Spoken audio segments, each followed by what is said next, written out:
before I looked into the fair tax, I'd looked into flat taxes because those do have a track record around the world and have done a pretty good job. But as I looked more into the fair tax, I thought it would be a better system here because of a lot of the problems that it gets rid of. It does get rid of the IRS, which is pretty nice.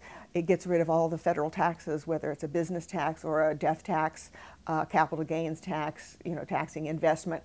In this country, we tend to be taxing the things that ought to be building our economy, investment and wages and savings and profit.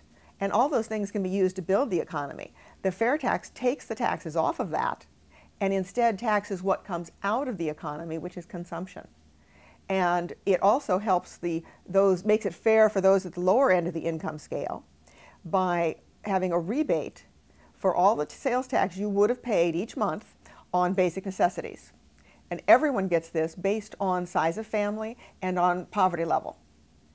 And so it really is a nice bonus for those who are in lower income. Not only do they no longer have to pay those payroll taxes, so they'll get an increase in wages, they will also get that sales tax back each month that they would have paid. And it's sent as a prebate at the beginning of the month. So it's a big help there. But what economists have said after looking at this plan is that it would double the size of our economy in 10 years.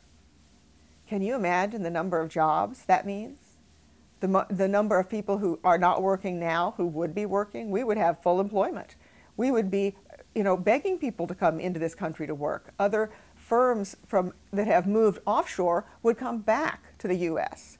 Countries, they've done surveys, countries who do not have any manufacturing in this country or a base in this country would come here because the fair tax is so much better for business. So it has just enormous potential to help this country and give us the time and the breathing room to work on the entitlement problems that we have, the Social Security, the Medicare, and now the huge health care bill that's just been passed, so that we can work on these without people being hysterical and trying to frighten people that we're going to take Social Security away from the elderly, which is not something that anybody, any responsible person would be in favor of.